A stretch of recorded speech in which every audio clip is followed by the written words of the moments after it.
Demi memperkaya diri, Haji N di desa saya menenggelamkan dirinya ke praktek pesugihan. Setelah itu, sebuah petaka terjadi di Rembang. Sekitar tahun 90-an, di desa saya di Rembang, Jawa Tengah, kelahiran seolah menjadi pertanda buruk bagi setiap perempuan dan keluarga besarnya. Setiap satu kelahiran, artinya akan ada satu nyawa yang melayang menjadi tumbal pesugihan. Cerita ini saya dapat dari kerabat saya ketika awal 2023 lalu.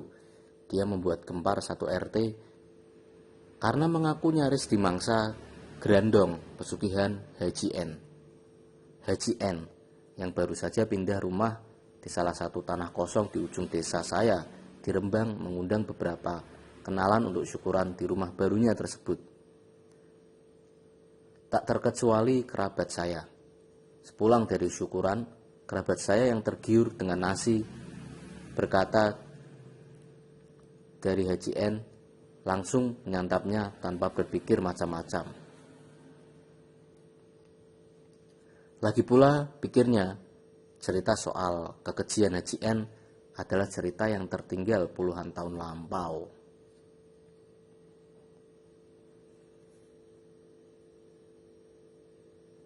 Dia tak mau menyimpan prasangka pada sosok Haji yang kini menginjak usia 70-an tahun itu. Barangkali sudah tobat, pikirnya.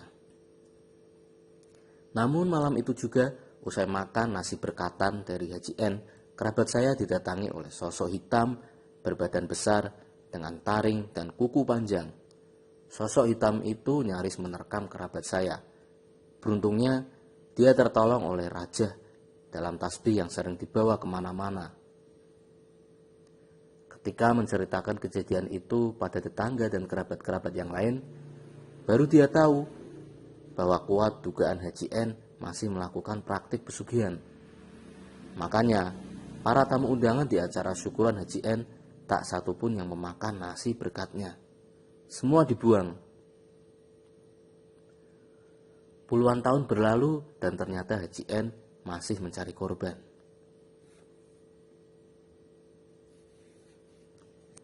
Di desa saya di Rembang pada tahun 90-an, Haji N dikenal sebagai seorang pedagang dan petani biasa.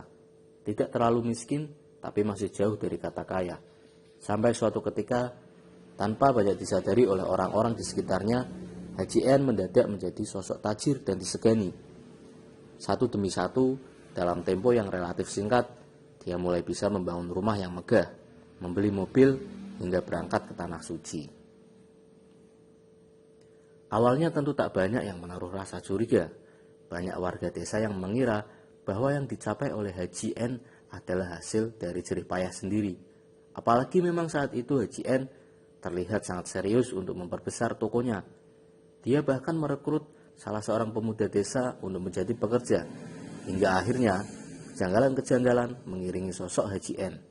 Gosip soal tumbal pesugihan mulai muncul.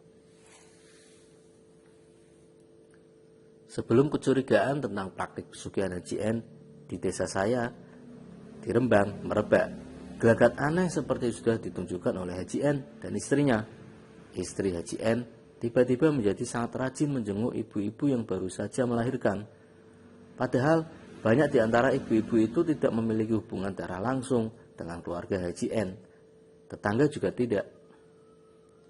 Tak lama setelah kunjungan yang pertama, tersiar kabar bahwa ibu yang baru saja melahirkan itu meninggal secara misterius.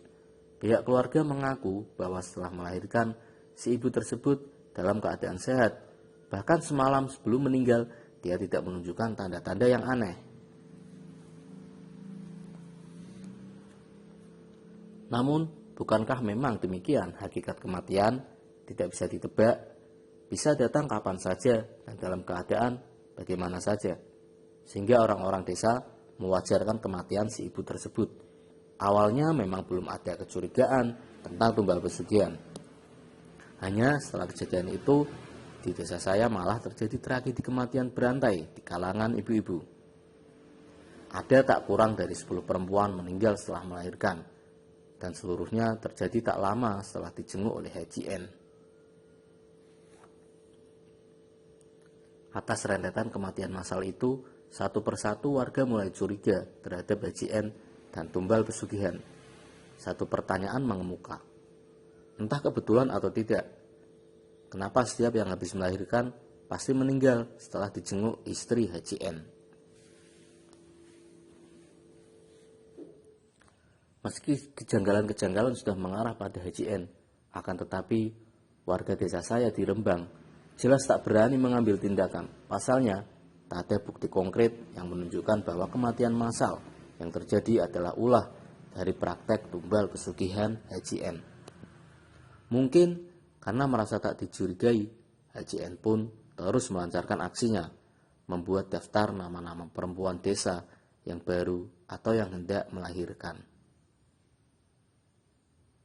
Saat itu, ada seorang perempuan, panggil saja Ibu T, yang merasa was-was jelang hari lahiran. Dia dan keluarganya tentu sudah mendengar desas-desus perihal pesugihan Haji N yang mengincar ibu-ibu hamil. Alhasil, setelah rembukan dengan keluarga besar, setelah melahirkan, Ibu T dibawa mengungsi ke rumah saudaranya di desa sebelah, demi menghindari jengukan dari istri Haji N. Dan ternyata betul, dia selamat dari tumbal maut Haji N dan masih hidup hingga sekarang. Selain dikaruniai 2 anak, saat ini dia juga telah mempunyai seorang cucu.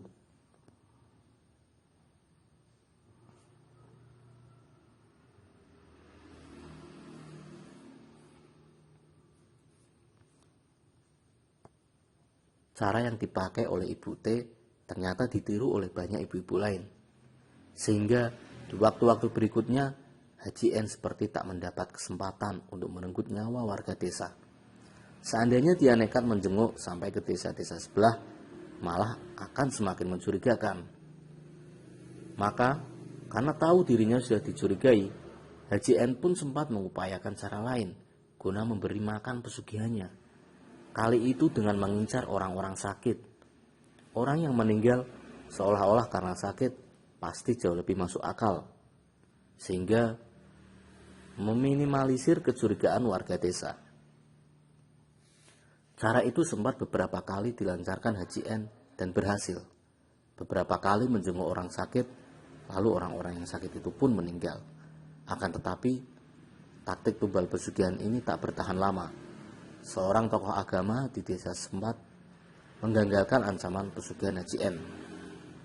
Suatu kali, Haji N menjenguk orang sakit yang ternyata masih kerabat dari tokoh agama desa saya tersebut.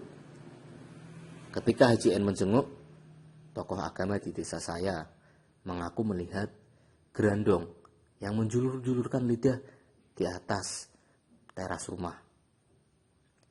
Setelah dibaca-bacakan doa oleh si tokoh agama desa, gerandong itu pun terpelanting keluar, diikuti oleh Haji N yang memilih pamit dengan raut wajah penuh gelisah.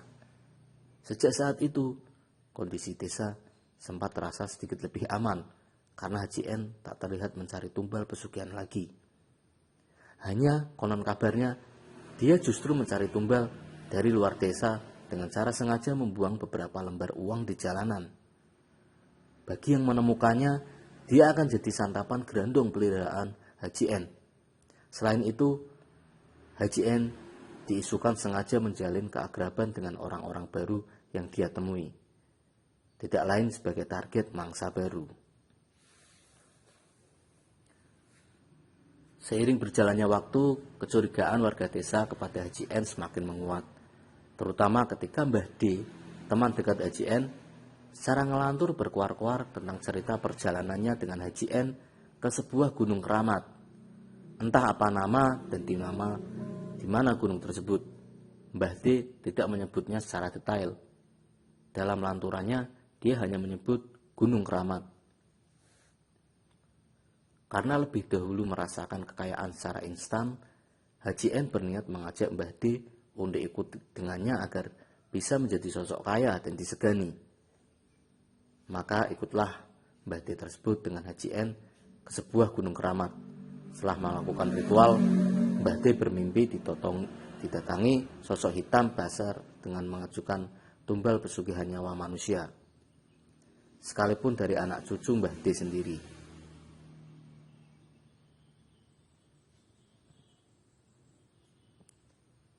Mbah D yang semula mengira tumbal pesugihan yang diminta hanya sebatas hal-hal kecil seperti ayam cemani atau melakukan ritual-ritual khusus pada malam-malam tertentu, sontak langsung membatalkan niat untuk mengambil pesugihan itu. Akibatnya, Mbah D ternyata jadi setengah tidak waras dengan suka ngomong ngelantur. Hingga saat ini, yang mana di antara hasil omongan ngelantur Mbah D adalah cerita saat dia diajak mengambil pesugihan oleh Haji N di Gunung Keramat tersebut. Di Gunung Keramat, demitnya minta nyawa. Aku dan Haji N dijanjikan kaya, tapi aku nggak mau. Demikian lanturan Mbah D yang coba ditirukan kerabat saya dalam ceritanya. Kecurigaan warga akan tumbal pesugihan di desa saya di Rembang semakin diperkuat usai terjadi peristiwa kamar berdarah di rumah Haji N.